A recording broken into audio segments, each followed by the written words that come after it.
And hi there, and welcome, and thanks for joining Intellihelp SALON. I have a friend that I've made in the last year. We've been in a few rooms together, and it's been really fun. One of the smartest, most creative people I know, and I know that a lot of you know him, will enjoy him. Before we talk a little bit more about what he does, we're going to talk about who he is. So, JP Sears. Ron, thank you for having me, brother. Thanks for being had. So, as we do, tell us about 3 people, living or dead, non-fictional characters, that you may or may not have known that you strongly admire, and why. Yeah, the first is a real-life character that somehow seems fictional, but he's actually real life, and I'm proud to call him a dear friend of mine. His name is Tim Kennedy. He's a Green Beret, Special Forces sniper, and why I admire him so much is he's the bravest person I know. Bravery matters. I love bravery. It's the virtue that it's more valuable than cryptocurrency nowadays. And he also knows how to play and have fun. And he's wicked intelligent. So his bravery, playfulness, wicked intelligence. Beautiful. And number 2, I'm going to go Tony Robbins. I'm also proud to call him a friend. He is the level of service he does for humanity. It's almost next level. I don't think I've seen anybody as relentlessly dedicated to serving humanity in terms of helping people get in touch with their own mind, heart, and souls. And one of my first ones too. Was it? Oh yeah. We'll talk about that in a minute. But I'd love to talk about him. And then number 3.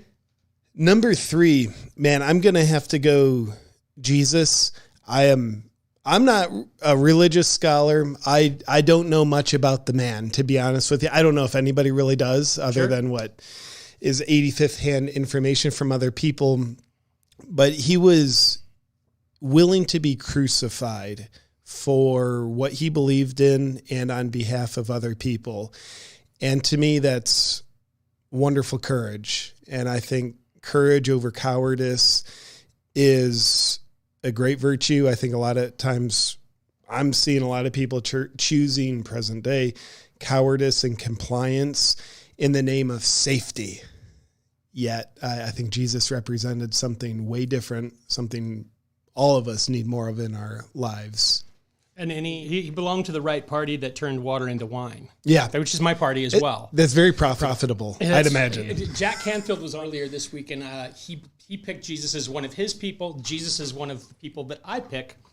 In my... Oh, it's okay, no worries. And for the same reasons, is that conviction and the willing to stand out and be different and be who you are. Yeah. So... Before we get to Tony Robbins, let's go back to you and I. A year ago, we met. We're almost on our first friendship anniversary. I think we've passed it. Yeah, we just passed it a few weeks ago because it was just days, like the week of the 7th, 14th, somewhere in there. It was March 13th, 2020. And ended up launching Intellihelp the 14th, the day after we met. No kidding. So one of the things that we talked about the day that we met was the courage of what our roles are and the archetypes of people. And I think I'd shared in my life, I'd always tried to be, I thought the role for me was serf, landlord, knight, prince, king. And I've helped make all these kings, and I was never a king myself. And I felt dissatisfied until someone took me aside and shook me, and they went, "You cast spells. You're a wizard. You're on the magic path." And Roy Williams is a good friend of mine. I was like, oh, I'm so stupid for not. And we talked about you. And I asked you what your role was in that world. And you thought about it long and hard. Do you remember what you said? No. If I had to guess, I would say court jester, but. That's what you said. Okay. And it came over, and then you went, and we talked about taking a stand and how using levity and smarts to take a stand. And you do that every day. Tell me how that works for you. Yeah. Well, I'll tell you, back a little over a year ago when we would have been talking about it, taking a stand using levity to do that. Yet that was a minor degree to what's unfolded in the past year. So the past year, obviously, freedoms have been taken away. I love freedom. I love humanity, and I want to do everything I can to support humanity. So when I see freedoms getting taken away, I go to work. I do my best. So what I've been doing for a large part of my comedy videos the past year have been spreading messages of freedom through the language of comedy. And how that tends to work from my delusional point of view is, first off, a lot of the messages get through the censorship that's running rampant today, whereas other social commentators, their messages are getting stopped by the censors. And I think one of the reasons is because oftentimes in my videos, I'm speaking in the language of sarcasm. Right. And the AI stuff that's looking for the hot button terms, if you just in an inhuman way read the script of what I'm saying, I'm towing the line most of the time. Like, I'm agreeing, yet what the AI isn't picking up is the satire and the sarcasm tonality embedded. So I'm doing my best to help people not wake up to my truth, but wake up to their hearts and what their hearts are guiding them to do, what their mind actually thinks, wake up beyond quite honestly, the brainwashing that they may be under. So that's how it's been the past year, doing my best to use comedy to help wake people up. And I think one other note about how that works is, I think one of the best ways to get people to not listen to you is to just preach at them. You go to the street corner in a downtown city, you hear someone with a megaphone proselytizing at you. It's almost like they're aggressively yelling at you. And it might even be, you need to accept Jesus, and here's why. Right. Our defenses are up. It's like we're trying to keep our psychological center of gravity in check. When someone's just pushing on us, we just block them out. Most of the time we get very defended. So what our minds tend to not like is when there's things that are coming in that are different than what we already believe. Because if we were to let go of one of our beliefs and start believing something different, that changes our whole psychological center of gravity. Yet with comedy, the same message that could be preached at someone, if it comes in through the language of playfulness, psychologically, it doesn't look like there's as much to defend against. Quite honestly, there's nothing to defend against. And the mind's radar tends to register there's no threat here because it's in the language of playfulness. So I think the comedy gets in or the messages within the comedy gets in for deeper consideration within the psyche before it even gets rejected. Well, and you're playing with cognitive bias in a lot. So you have, to your point, no one wants to hear someone scream you're wrong, whether it's turn your life over to Jesus or turn your life over to Mao Zedong or whoever it is. Yeah. No one wants to be told they're wrong. So if you can first agree and get inside of cognitive bias and say, hey, let's examine this thought. Let's play with this. Where does this lead? In the last year, and I obviously follow your stuff and we're friends, and so that's fun for me. But at the same time, you get accused of playing to fear. Mm-hmm. How do you respond to that? How much of this is playing to fear for you versus what's the truth behind that? Because I think I know what the truth is, but I'd like to hear your version of that. It's a great question. So in a sense, playing to fear, from my point of view, I'm acknowledging the fear of where a person's at, and the intention is to help free people from the fear. And in my opinion, that's the only thing that is playing to fear. I look at the opposite of my work, what you see in the mainstream media and all the social media fact-checking little propaganda messages that come up. Mm-hmm. That to me is the playing to fear. It's an attempt to get people to worship fear, live their lives in fear, and make decisions from fear. And of course, the more afraid you are, just the more obedient you are. So, Yeah, I don't get playing to fear. I'm doing my best to play from love to a person beyond the fear. But I think if someone's under fear, you got to meet someone where they're at. So if I was to play devil's advocate to myself, I could understand how someone might think I'm playing to fear. I look back, Carlin's one of my favorites. And now you can watch a lot of stuff that Carlin did, and it's not funny. Yeah. You're like, this isn't funny. This just sounds angry. But at the time, it was so funny because it was somewhat farcical at that time. Yeah. But so much of it turned out to be so freaking accurate that now it's like, oh, it wasn't funny. It was true. Yeah. And comedy changes over time like that. But I think that you speak to a lot of truths. And the idea of, and you make this wonderful point about the difference between being woke and being awake. This idea of, hey, that we're all so open that we're closed. Yeah. The idea of openness is actually closed and is becoming more narrow and more narrow thinking that, hey, you know, that we're the bastion of open and free thinking. No, we're not. Yeah. In the mission of inclusivity, come on, you have to be more inclusive. We'll cancel you if you're not being inclusive. Okay, woke culture, you're being uninclusive to every single idea in person other than what's in 100% alignment with your doctrine, which is hilarious to me. And it's dangerous for that to go unchecked. Yeah, it's dangerous for the world. And to assume that anybody has 100% of it right. And there's often these messages, and this is not on one side of the society or the other. It's in society as a whole, as I see it, is, you know what we all need to do is we need to come together. You hear this message a lot. We need more unity. We need to come together.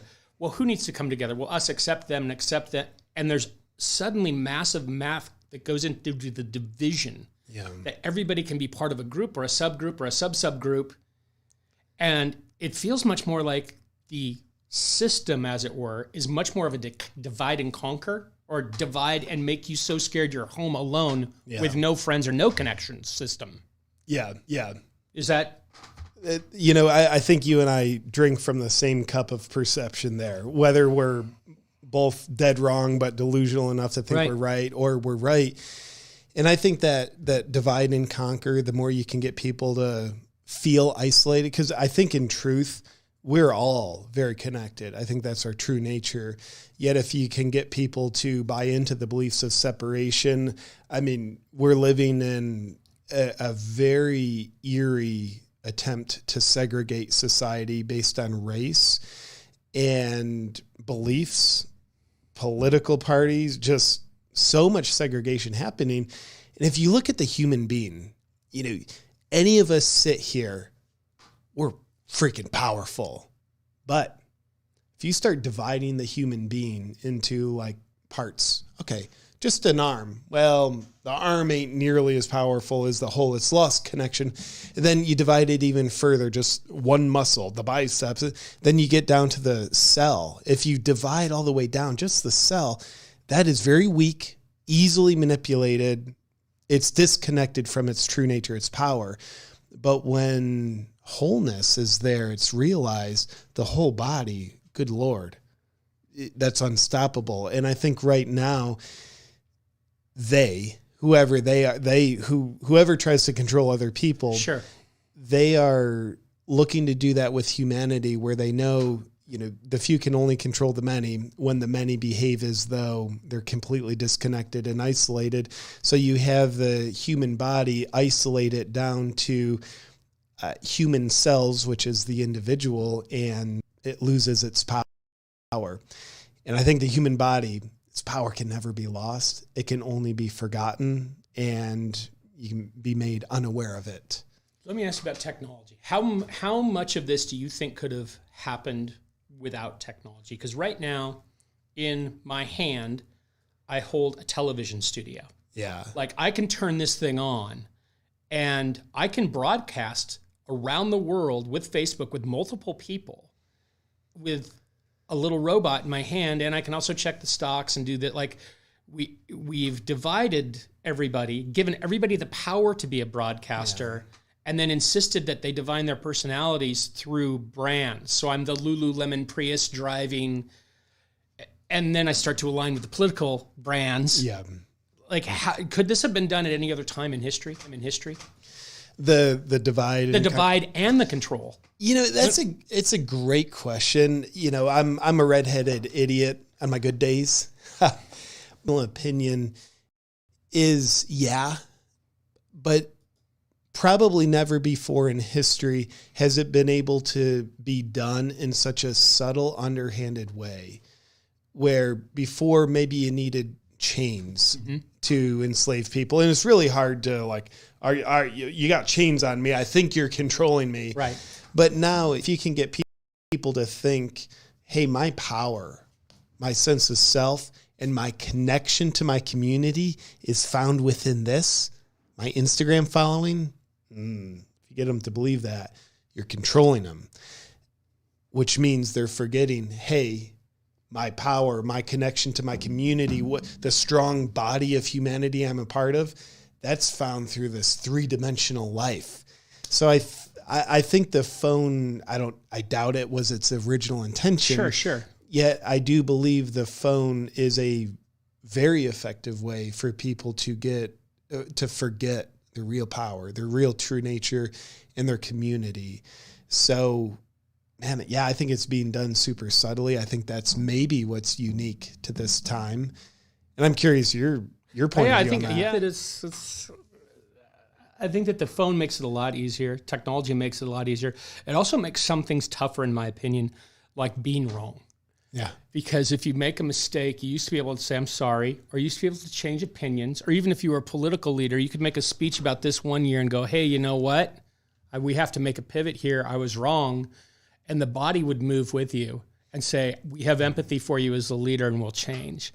But now it seems like once someone has announced a position, then they're committed to that hill. They get a crowd committed to that hill. And even if they find out they're wrong, off the hill we're going to go like a bunch of lemmings. Yeah. Is that fair? It seems like it, certainly. And man, I would say the level of a lack of accountability for how you treat people is also a big part. Sometimes, there's plenty of hate online, which, by the way, for me, there is way more love. I look at as controversial as some people might think my videos are. You go on YouTube, they average over a 99% like versus dislike ratio.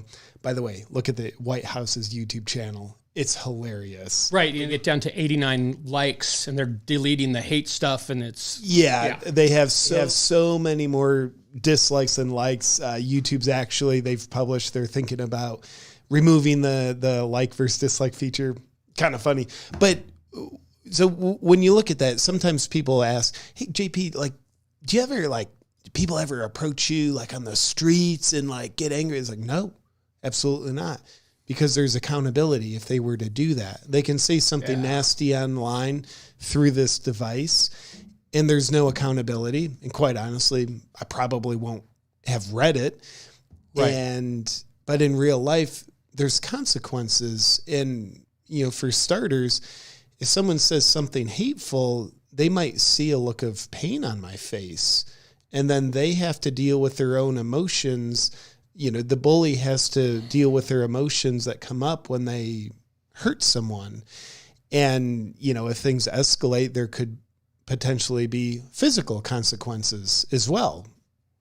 So I think the phone allows people to live in cowardice while believing they're acting out of courage. Yeah. And everybody's a Gila monster. Everybody's got a big fluffy chest and muscles online, and they open their mouth and they say things to people that they never would say in person, but also they won't have to articulate the full argument. Yeah. They can speak in a mean fortune cookie without thought or having to be able to articulate a position. Yeah, that's a great term. Speaking of mean fortune cookie. And also just for every negative. There's also positive. I think the phone also affords kind of the opposite to happen, where people can get on and express bravery. They can help other people, certainly. Yet, as we're highlighting some of the challenges that come with it, there's challenges that are happening for sure. So that's good. Let's talk a little bit about fame for a minute, if you don't mind. By the way, Mark Zuckerberg, what's up, buddy? Ron and I talking about you, man. I'm no CZ. Yeah. I like this sociopathic look on your face when you're testifying before Congress. Talk to you later. Meanwhile, I have the character on Star Trek, Data. I have trouble. Have you ever seen him in the same room at the same time, Ron? Well, I'll tell you what, Jesus is coming, that those two guys aren't. Next joke. I can tell by the look on your face. Well, fame. So you've lived a full life, and suddenly you have what appears to be a meteor rate to fame. That wasn't your whole life. And this has been an interesting thing. My life started out the other way, where we were getting a little bit famous and got out of the industry and went behind the scenes. Yeah. And I always find it a fascinating look into a person's life who has lived both with it and without it. Yeah. So give me a little bit of the before, then the transition, and what it's like now, because you're old enough, wise enough, mature enough to have dealt with it different than a 22-year-old. Yeah. Yeah, so I just turned 40 years old, so just context. That's who we're talking to. I've made plenty of mistakes. I'll still make plenty, yet I'm less dumb than when I was 20. So, yeah, before the fame, I was doing one-on-one coaching with people and teaching some workshops around the country, around the world. It was great, very fulfilling work. No dream, no plan, no desire to ever be famous or to do what I'm doing now. And then accidentally, as Forrest Gump tends to do when he's just following his heart, he stumbles his way into situations that are pretty cool. So I published my first comedy video on October 5th, 2014, thinking, well, this will be super stupid. Nobody will laugh at it. But some people laughed at it, and more importantly, it woke something up inside of me, both creatively speaking as well as a new gear of purpose in me, realizing, whoa, I can speak messages of meaning to people through the language of comedy. Mm-hmm. That matters to me. So I kept going. Still no plan. Still don't have a plan, by the way. And along the way, snowballing the amount of views, awareness about me, and you kind of fast forward. And yeah, there's a certain level of fame I've acquired. And man, Ron, anytime I'm talking to someone about fame, I always say, I wouldn't wish fame on any young person. I think it is a curse. I think parents that push kids should be halted. At least, well, they're a free country. Let's at least have a talking to. Yeah. But when you look at kids who become famous, young adults that become famous, it usually don't work out too well. So I started my mild acquisition of fame when I was 33. I'm 40 now. And before I had even the first person out in public recognize me, I had 15 years of solid self-growth, personal work on myself underway, working one-on-one with coaches. I was very committed to let's learn, grow, and heal about myself. So I already had a decent sense of who I was. And an interesting thing with fame is you can really lose yourself by starting to think you are who you think other people think you are. That's the siren songs that lead you right into the rocks. So, yeah, before I rattle on all day, I'll just conclude this initial. You can rattle on as long as you like. It's interesting. So, yeah, I think being 40, other people's approval doesn't matter very much to me. Therefore, their disapproval also doesn't matter very much to me. When I was 30, yeah, it mattered. It definitely mattered more. Sure. When I was 20, hey, it's all that matters.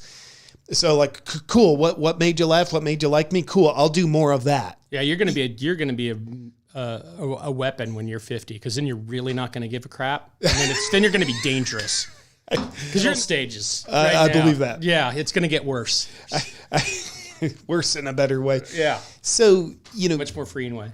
Being 40, some of the context I have that helps free me to a pretty decent degree from the addiction to approval is I know what true fulfillment feels like, because I've been in touch with myself. I know when I'm serving my purpose, I know what that fulfillment feels like. That's a currency way more valuable than the fleeting approval. And then I've also got my wife. I've got my son. Yeah, you got a lovely family, and that matters. So when I'm working in my creative space, not even for a second am I considering, hey, what's going to get approval, what's not. I know what matters to me in my life. And and then lastly, I'd say with fame, I love sharing moments of gratitude with people when I run into them and they want to share gratitude about my videos, my work, my mission. I love that. And I so grateful that I can see them as a brother or a sister. 7 years ago when people started running into me, it went to my head, certainly a bit. There was some ego gratification and, ups and downs with that. And like, cool, I just want y'all to know I'm hot crap. Yeah. So I went through some phases like that, yet now it just feels so good to look people eye to eye and know, hey, we're brothers and sisters. I'm in this with you. And you know what? You appreciate me. Thank you. I appreciate the hell out of you for watching my stuff.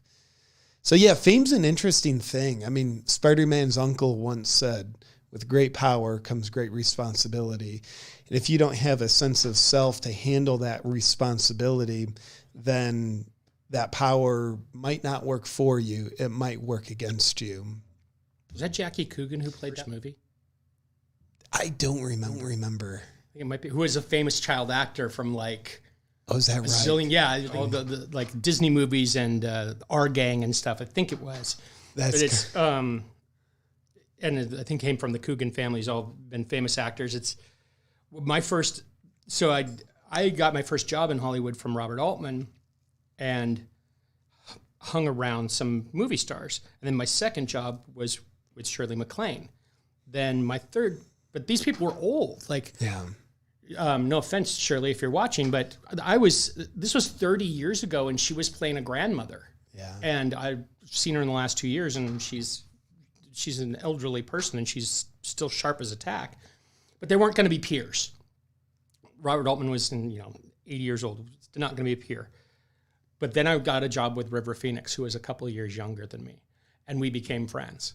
And we did this film, and I got to go socialize with him and hang out in the world with him, and watched this firsthand of everybody loved him, and he knew it. But I also knew the backstory of he was the financial backbone of his family, who had been living in this commune in Oregon, and the parents kind of pressured the other kids into fame and acting, and then we would go out and he would misbehave. Mm-hmm. We'd go to a bar, and there'd be a band playing, and he fashioned himself a singer. And he had a band called Alice's Attic, I think. He lived in Florida, and he was in Seattle, and we'd go out, and he would get on the stage with whatever band was on the stage and sing. And the band is like, he's famous, but you could see, like, it was awkward, and alcohol and everything involved. And we'd leave and walk down the street, and he'd be like, that was cool. Wasn't that cool? And you're like, no, dude. And I would be the only one of his friends that would say that, yeah, you embarrassed me, you embarrassed the band. Like, that's not, would you like it if someone walked on set while you were shooting a scene? That wouldn't be cool, right? That's their job. Like, that's their moment. You get your moments. But also everybody expected him to pick up every tab in every restaurant, and he did. Yeah. And then I started calculating all the tabs he was collecting with his family, with his friends, with his coworkers. And what most people don't know about movie stars is how much money they don't make. Yeah. Because of the agent, the lawyer, and they see in Variety magazine somebody made $12 million. They don't realize that they really only made $3 million. The IRS took half of it. Yeah. And then they're trying to live a fabulous lifestyle to keep up the heirs of that. Yeah. And I went, this is awful. And then he died. And I was like, I don't think I ever want to have a part of this. Yeah. What specifically do you think he was lacking in his psyche that compelled him to jump on stage, obviously interfering with people expressing their art? A handler. He didn't have a conscience because if you are around people all day long that say, whatever you do is okay, then whatever you do becomes okay. Yeah. And this happens to a lot of stars, is they surround themselves with yes people. Yeah. And when you're surrounded by yes people, it is super simple to convince yourself, because you've got a quorum that agrees with you, that you're right. And you lose your morality really quickly. You lose your sensibilities. And there's been lots of films that have been done on that theme. And oddly, that movie Dogfight was kind of done on that theme. But I think that's true of anybody. I mean, that's how gangs work. Yeah. They do abhorrent behavior, but they all agree to it and pat each other on the back for abhorrent behavior. There's no checks and balances system within their psyche or within their peer group. Makes them special. Yeah. It reinforces that specialness, which I think is the inverse of an insecurity. Sure. Absolutely. Because we're all insecure. When you don't have the normal social mechanisms in place to put the rails on that, I think anybody, and so I'm not pointing the finger at him and going, wow, you miserable. No, it's like I witnessed, sex, drugs, and rock and roll, count me in.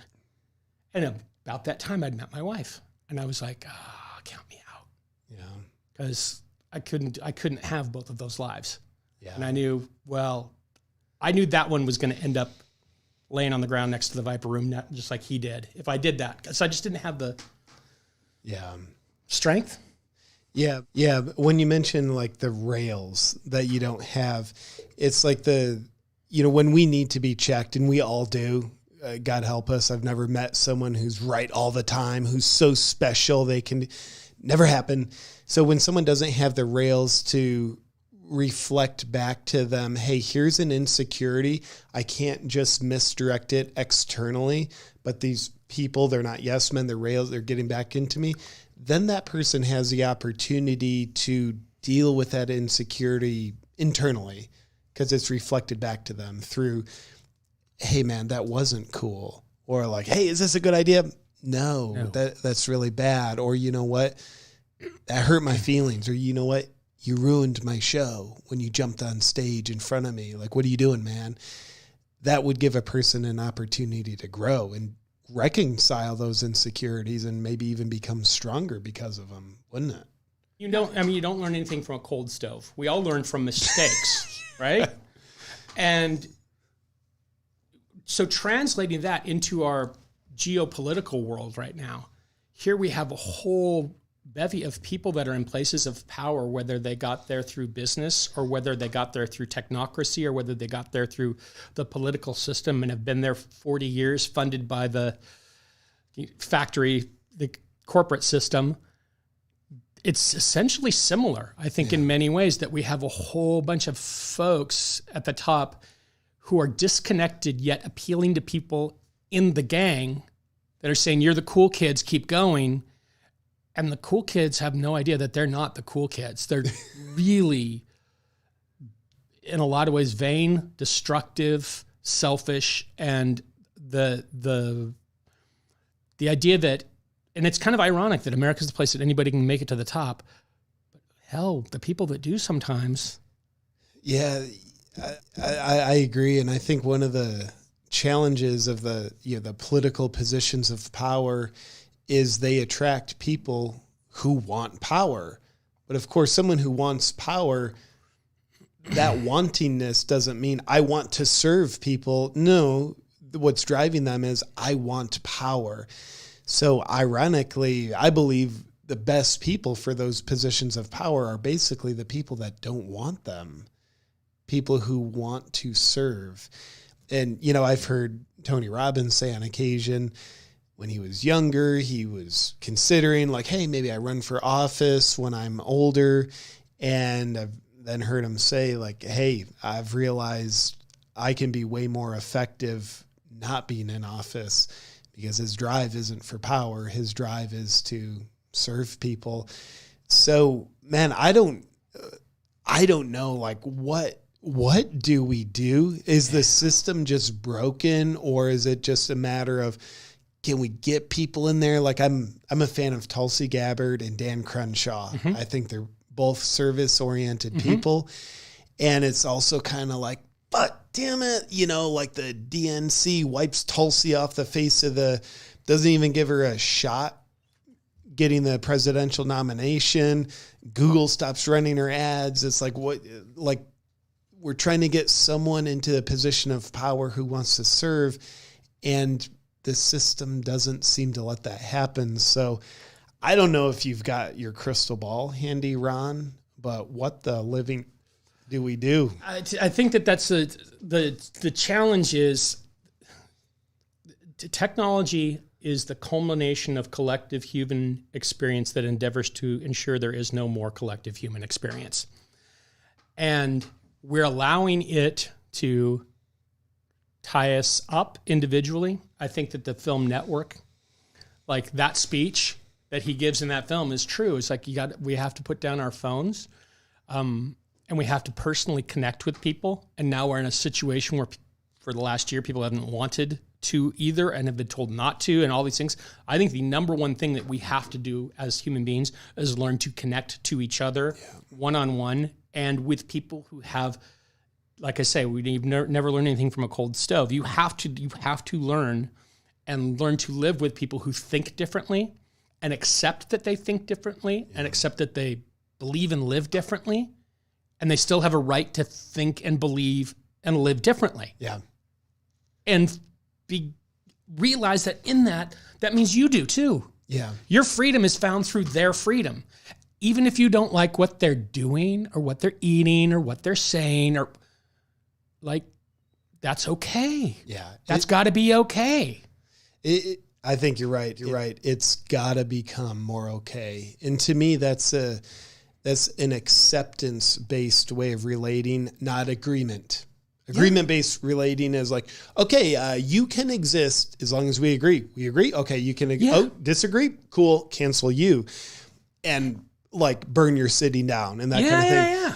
But acceptance, the nature of acceptance, it's beyond agreement. It's like, cool, if you believe something different, if you believe something the same, doesn't matter. I accept you as you are. That's what acceptance is, accepting another as they are.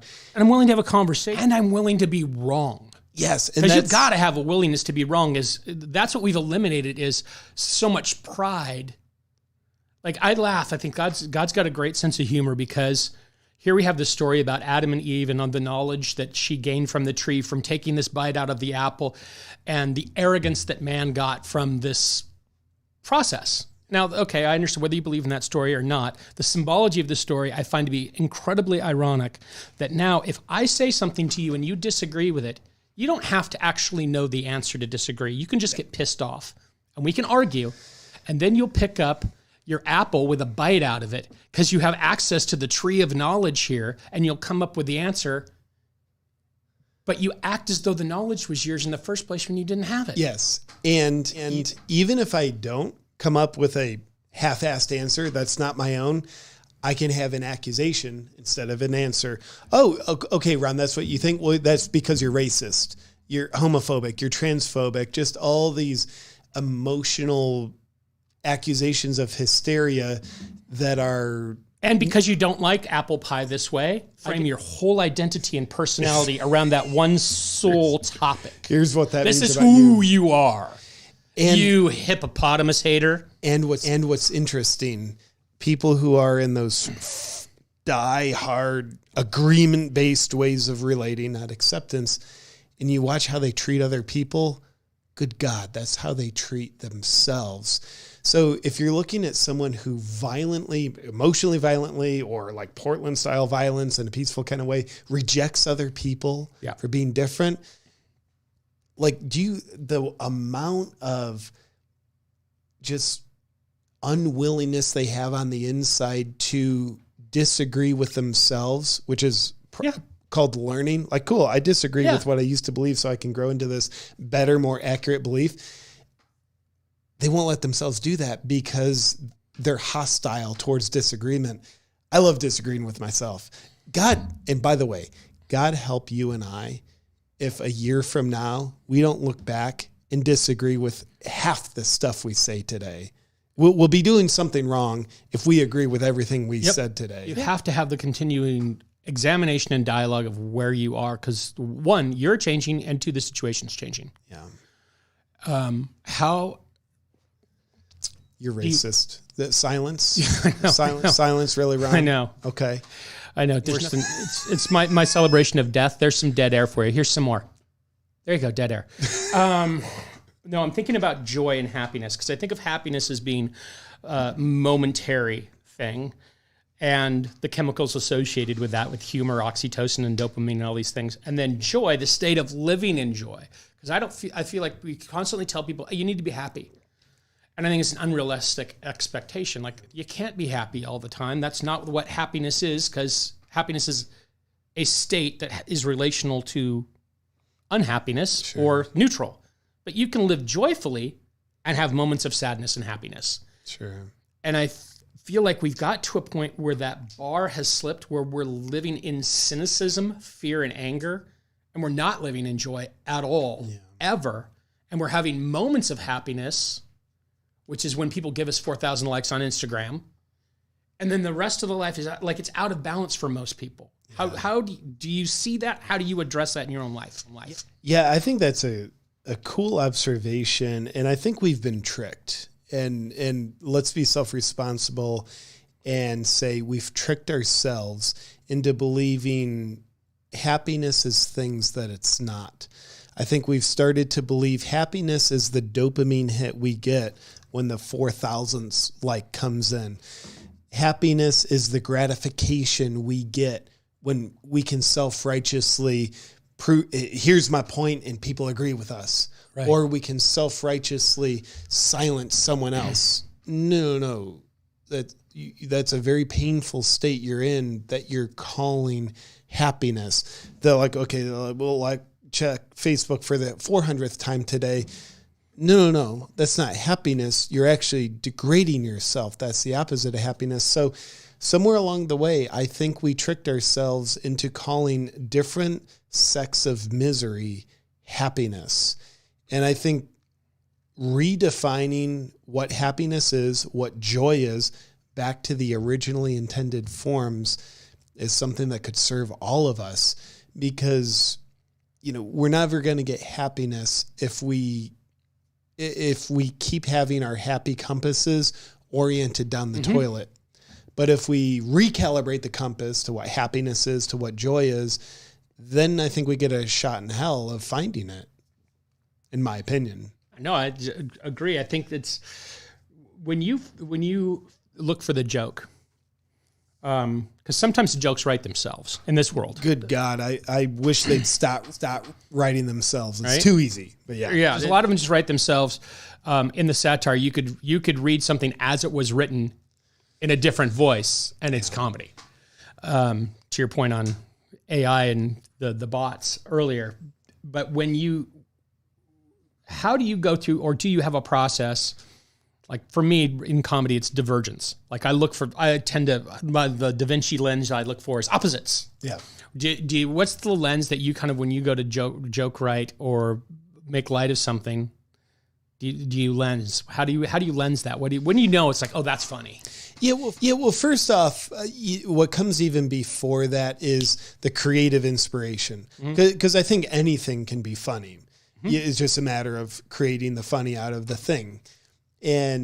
But for me, I'll feel a creative impulse around an idea. Like I was texting with Tim Kennedy last night. He recently got censored, fact-checked on Instagram. He gave this beautiful history lesson of what happens when government disarms populations. Spoiler alert, genocide. Yeah, not usually good. Yeah, just kind of 100% of the time. Yeah. And anyway, they fact-checked him and like get these warnings on his posts, like, hey, the fact-checkers say this is wrong. And like I just got the creative inspiration, so I sat down, wrote a video on gun control. It'll go out tomorrow. And so just the creative inspiration, but then how to create the funny out of the idea. Sometimes it's comedic contrast. So doing the opposite thing. Mm-hmm. I do a lot of these like newscaster segments on my channel. And a lot of times how I do that is like what's obviously ridiculous and harmful to humanity, I'll take that and rationalize why this is good for you. Here's why it's good for the president, who has Secret Service men armed with guns to protect him, and he controls the military with guns. Here's why it's a good idea for them to take your guns, because they're doing it to protect you. So, you know, it is just cool, playing the opposites. And then sometimes it's playing things in even more of an extreme direction. You know, if they're saying, hey, give up your guns, then it's like, cool, and give up your clothes. So we go even further in agreement. And then there is contrasting realities, where you transpose, you know, an event or an experience or people into an environment where they would never be. So there's a few different basic comedic tools to create infinite comedic expressions out of. Do you ever get anger? Do you see something that makes you viscerally angry and you go, if I respond to this with the anger that I actually possess, I might ruin my career. But how would I say this to the dumbest person in the room and get away with it? Yeah. And you kind of run it through that filter of, let me go from the highly intellectual anger down to the banal humor that you can draw from that and go, let me drip serve that to you. 100%. And there has to be personal processing on my end, because so much of what I do comedy on nowadays makes me angry. Wish it didn't. I miss the days when like, hey, let's make jokes out of gluten. Right. It's just fun. Right. But now, you know, through conversations with my wife, friends, texts with friends, I'll be processing my anger, and there's nothing funny about it. Usually there's a lot of expletives in those conversations. But as I'm working through my anger, then I'm able to like better express the perspective comedically without just being an angry rant. So yeah, it needs to go through a bit of a distillation process to filter out the impurities of anger. Speaking of distillation, I don't know if you drink or not. Do you drink at all? Not very much. I'll drink sometimes, and I will write stuff that's funny and later go, that's not funny. But sometimes I will, and it really is funny. Yeah. Like, so the distillation process of, and I think for some humorists that's a way to go. It's like, let's chill back for a moment and think about, like, slow the brain down and go down to that speed and then write the joke. But if you don't, have you, and I'm sure in the last year you've experienced this, hecklers. Hecklers. Do you experience that in your world? Not very much. And I'll tell you why. When I'm doing live shows, the people coming to see me already know me. And what hasn't happened to my knowledge is a bunch of haters buying tickets, which gives me money, which supports me in order to come heckle me at a comedy club or a venue where security will throw them out for heckling. So that doesn't happen. Usually I just get the warmest crowds that they love me, and that's not the purpose, but they see me as a voice voicing what they have to say. So they want to come out and support. Really, and there's a handful of times over the past several years where there's been angry hecklers. Are they good? Not really. You know what's their appearance hecklers, or talk about your hair or your beard, or they're or just angry in a sentence. You know, the angry in a sentence. Yeah. The last one I remember was the weekend before you and I hung out last year. I was in Grand Rapids, Michigan, and it was a late Friday night show, and the lady obviously had been drinking too much, and she just started yelling out, "You are an asshole. You are a complete asshole." And cool. Like, one of her wounds got triggered by how she heard me talking. But interesting thing about a mean-intentioned heckler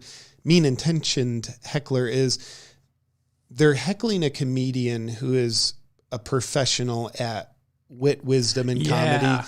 They have a microphone in their hand. Yeah. The heckler does not. So I mean, brought the knife to the gunfight. Yeah, that's usually what it ends up being. Yeah. And you know, my crowds, the common hecklers that I deal with are good-natured hecklers. There may be someone, they're not used to going to comedy shows, but it's like, hey, I love JP. Let's go see his show. And they might think like, hey, if I like yell out in the middle of a joke, that will add something. Kind of throws the rhythm off. I try to ignore it. But like, good-intentioned hecklers are a much different species. They're like a goat that like it tries to eat your shirt, but it's not like a tiger that's going to try to eat you. Here's your shirt. It says free thinker. Yeah. How many did you have to buy till you got a free thinker? That's you have to buy all the $27.99 price thinkers. Then you get a free thinker. You angry thinker. You buy 23, get one free. Absolutely. Eventually. I like that it's almost a Dunkin' Donuts color at the moment. Thank you. I like that lavender. The free donut.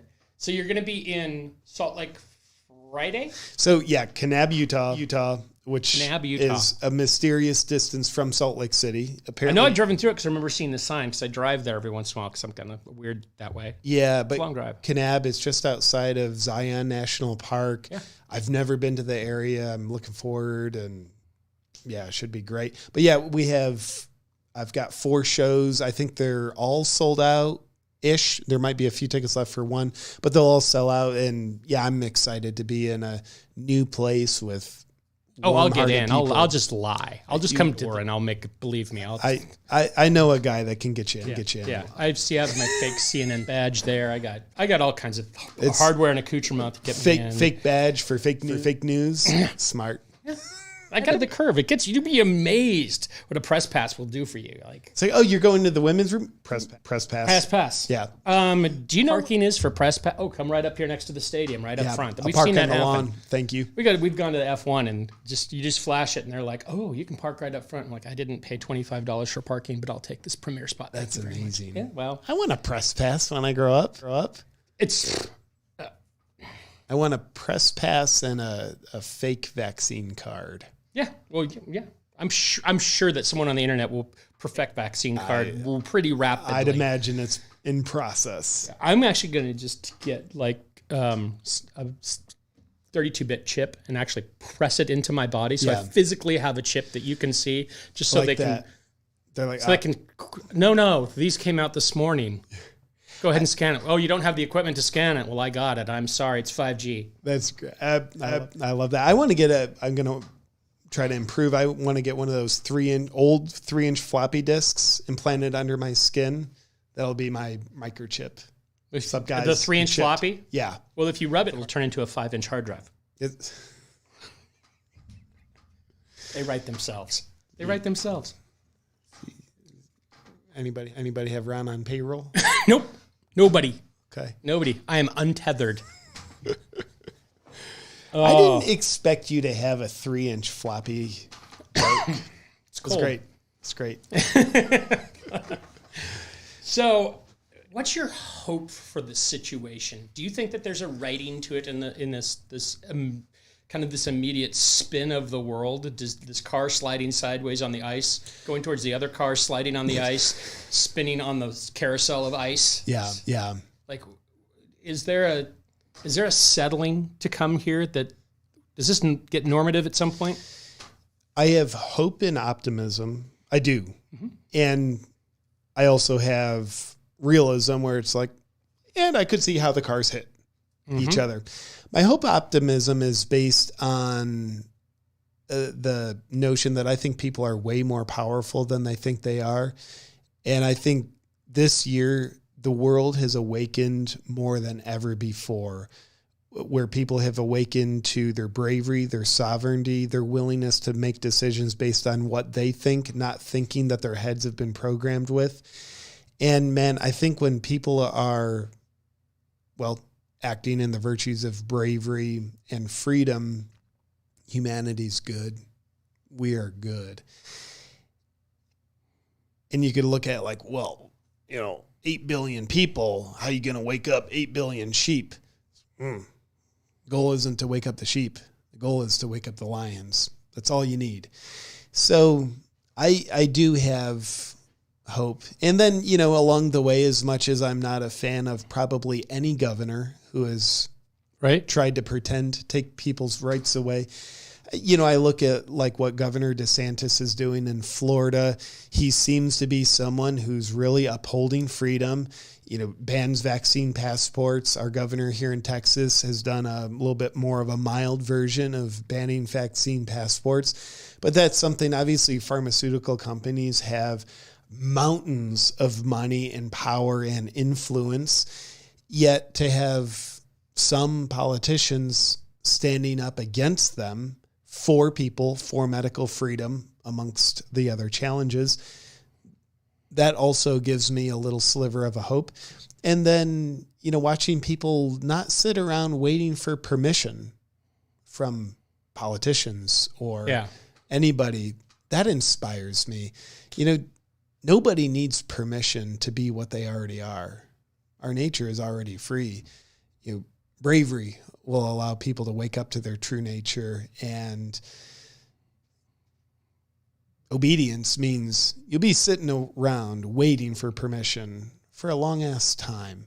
So I think people... Yeah, I think we've got samples, there's formats to look at. We're looking at decentralized currency and decentralized information, but we're not talking about a decentralized conversation where the public actually takes the conversation back from the few media outlets, no matter who they are, and go, hey, can we actually have this discussion? And I hear a lot, there's a lot of this design around the lion and lambs and sheep conversation in particular. And it makes me nervous in that, because folks who I don't think have a whole lot of credibility step forward as lions sometimes. Sure. And it's easy to call everybody sheep. And then I look to that model of Christ and go, and a little bit, I like that you picked Christ and Tony Robbins, and I love the character traits, because when you describe those people, that's why I ask, because you really get to describe yourself at the beginning of this conversation. These are your attributes. No one can walk in here and say, hey, I'm awesome. But through that vehicle, you can kind of tell us what you admire and what your character is. You get to talk nice about yourself. And I look at this idea of lamb and go, what is the lamb? It's pure. It's strong, it's pure, and it's not sheep.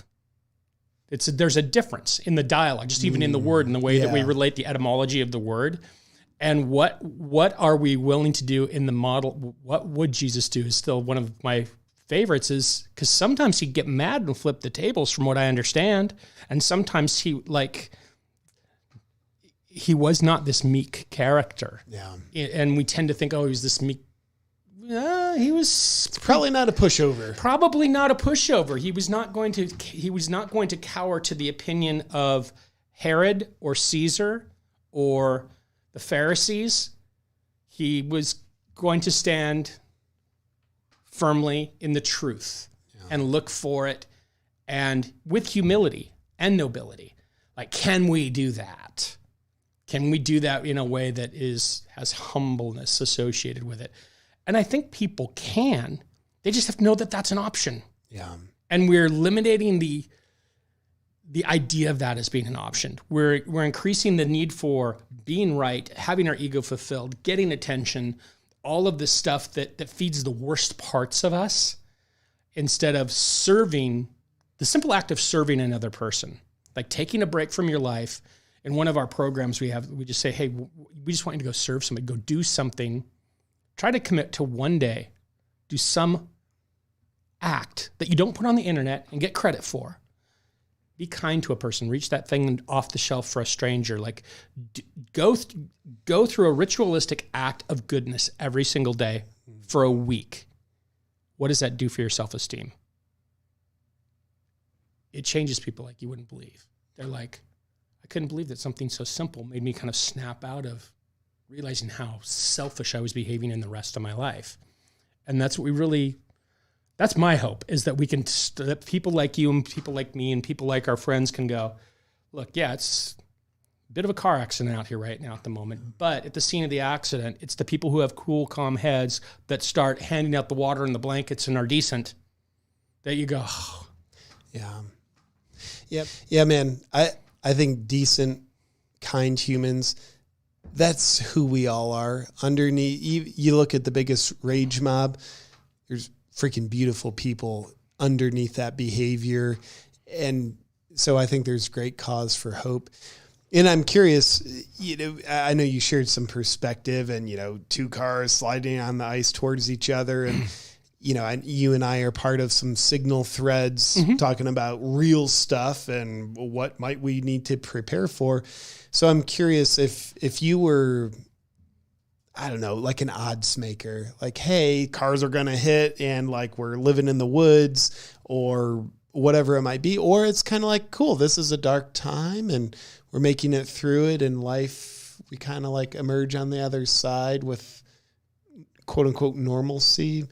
Curious if you were the psychic predicting the future, what do you see? We're going to have a collision. I think that but I think that all of that holds true. I think we're going to have a collision, and I think it's going to be a tough collision. And I think it's going to be a multi-car collision. And I think that the people who have cool heads and understand how to, navigate collisions and navigate triage. I'm playing for the other side of the accident. I want to be here with the people that are going to be able to play for that. Now, I can't tell you what the accident's going to be. I have my suspicions.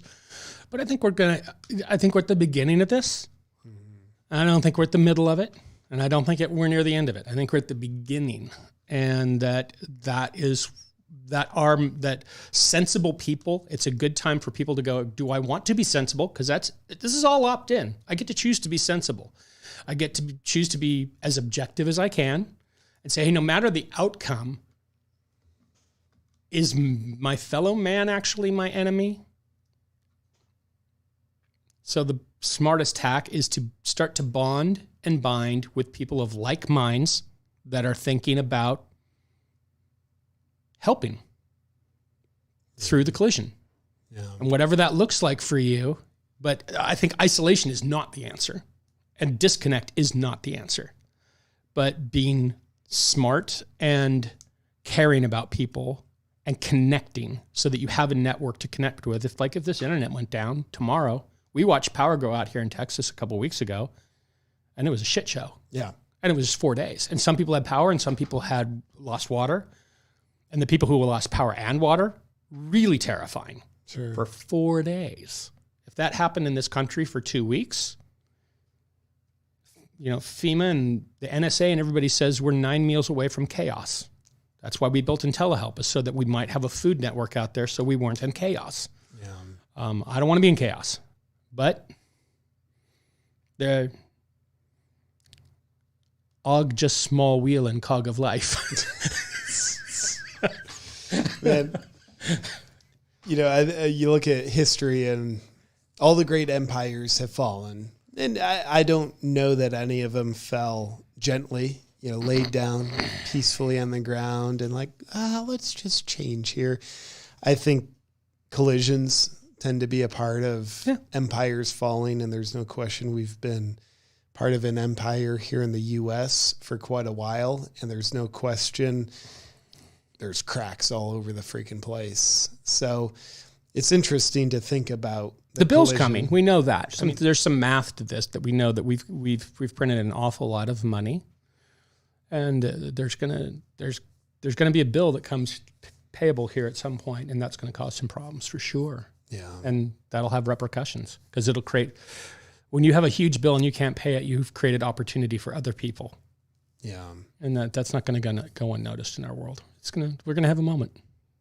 My opinion, but I'm hopeful that smart people will. People will always prevail. Human race is not going to come to an end. Sure. That's not going to happen. As much as many people would like that to happen, that's not going to happen. Yeah. It's going to be a moment. Yeah. We've been living in easy times. You know, there's the old saying, I'm not sure who the hell said it, but tough times create tough men. Tough men then create easy times. Easy times create weak men. Weak men then create hard times. And I think we've been weak for a while because it's been so damn easy. And well, then the rate of change has just escalated so much. I mean, my grandmother died just a few years, and she was 99 when she died, Sam? And in a week from now? Oh, a week. In 1 week, yeah. She was a week past 99. And but she had lived, so she grew up in South Dakota. They came from Switzerland. She had lived through the first tire tracks in their neighborhood. So from horse to car, to light bulb, to radio, to television, to World War II, to Kennedy, to industrialization, to frozen TV dinners, to refrigeration, to color TV, to the internet, I can't imagine to the space shuttle flight. And she worked for Northwest. My grandparents both worked for Northwest. So they saw the first airplane, and then they were in the flight industry she was an RN. You had to be a nurse to be a flight attendant when the commercial air industry started. Like, she'd seen everything, like incredible. From America going from wheat and grass, really, to industrialization to space age. Wow. And just in the lifetime of one human being. And I think, now I hate to say, hey, kids today, they grew up with the internet. They grew up with all of these electronics. And so they don't really see the rate of acceleration that even I've seen in my lifetime when I was born in the 60s. Sure. And it's something. It is. Yeah. And we're moving fast. And if we're on ice, that's interesting. That's very interesting. Yeah. I'm curious, do you have a basic, like, here's the top 3 bullet points one can do or should seriously consider if they're looking to be intelligent in the midst of a possible crash? Yes, a couple things. One is a good friend of mine that used to work at NASA, Mark Fox, wrote a book called Da Vinci and the 40 Answers.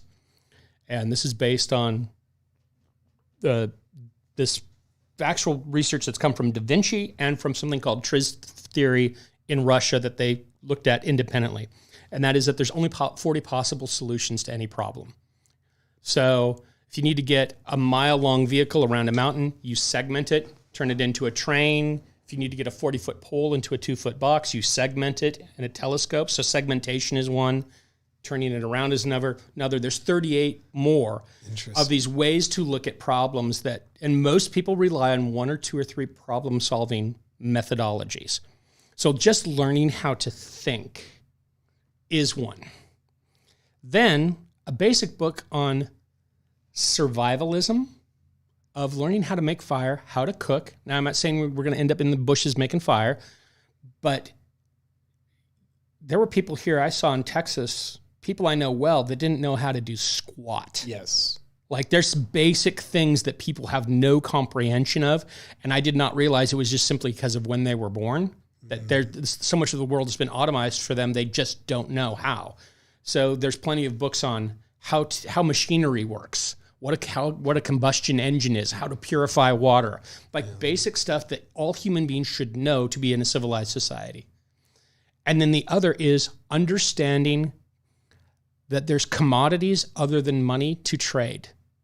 Because if there is no bank open and there is no cash in your pocket, what do you have that the world wants in a tribal situation to trade? And there's a whole array of things that you can do, from having a talent and knowledge to having another commodity, like fresh water becomes a commodity. I hate to say it out loud, but ammunition becomes a commodity. Like, there's all these things that become commodities that turn into currency for people. So there's tons of good information to be had on that. But I think backing up and just asking the question that you asked, if there were 3 things, that right there is valuable. Yeah. What about you? Well, the the test drive that we had here in Texas, which was a blessing in disguise. Like, cool. I had some level of preparation done, yet I got to experience where the major holes were in my armor. Yep. And some of what you just mentioned are my holes. Like, cool, put me in. I don't know how to make a fire. So those basic survival things, don't know how to purify water. Cool. I have a couple weeks worth of water in my kitchen pantry. That's not sustainable. So I'm glad I have that. But and how are things like, we have a 500-gallon water storage tank here, but it was 9 degrees out. Yeah.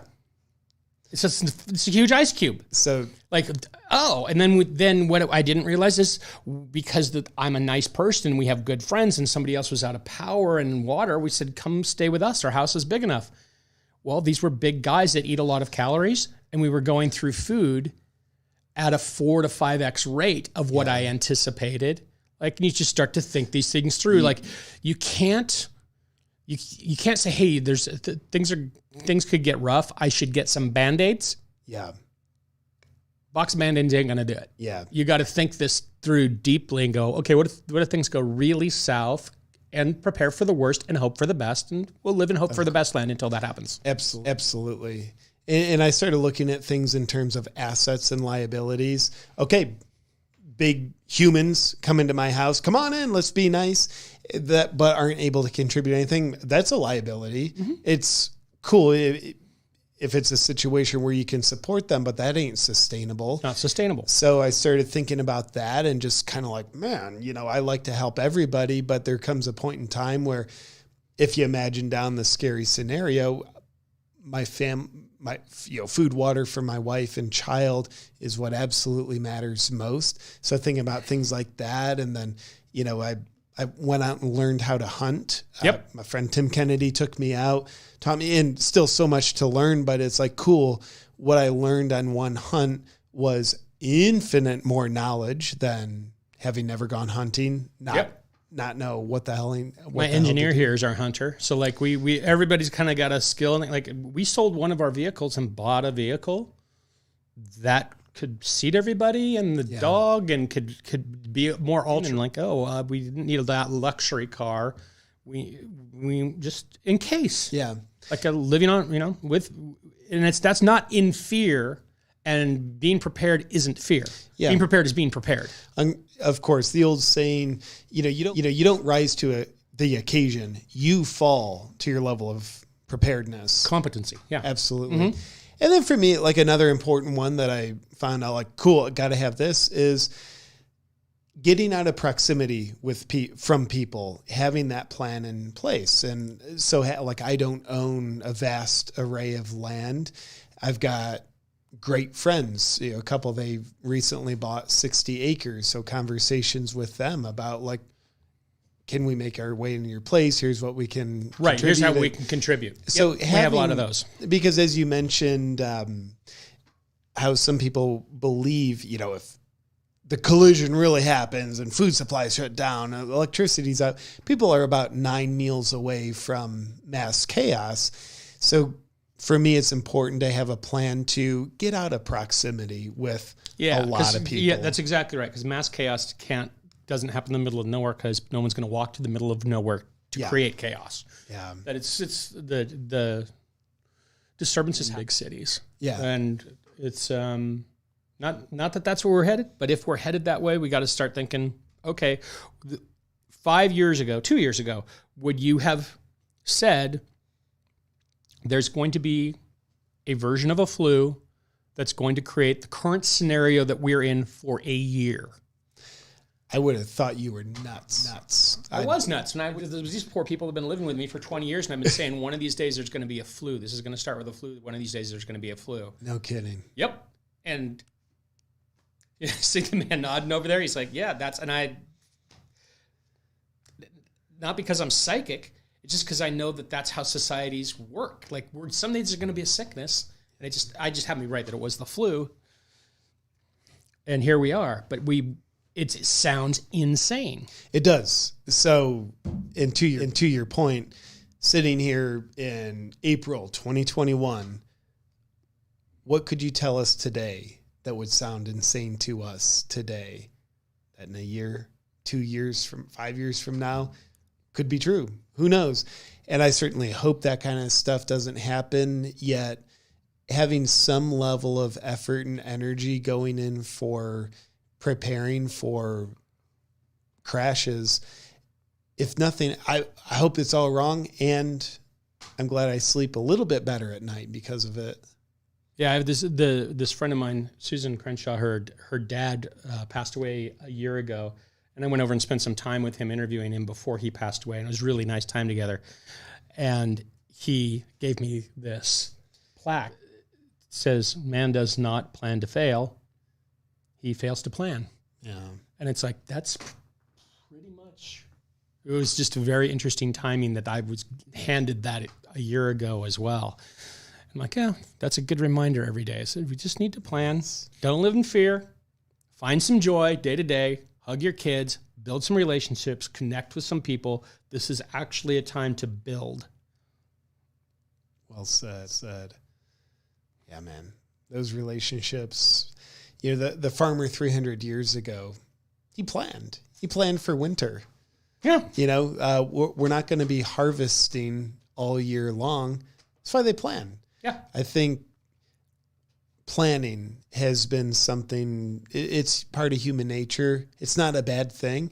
It's just living in a super easy time. Guess what? Things get so cushy, you don't need to plan. Well, there was a time, I mean, there's basically living in the U.S. that you don't realize that there was a time you could not just pick up your phone and hit a button, and 2 hours later, Amazon Prime would deliver that char grill barbecue to your door. Like, we can do the most bizarre things that you would have said 20 years ago. Come on. And that makes us think everything's easy. Yeah.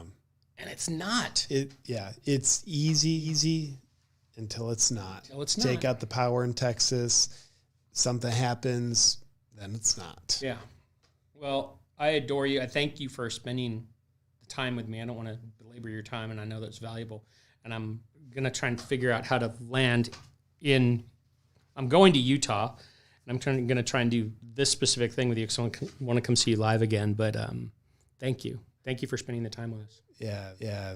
Thank you for having me, Ron. It's a pleasure. And thank you for doing what you're doing. You've got such a kind heart and such intelligence behind your heart, which I think conveys your message very well. So I appreciate you being who you are in the world.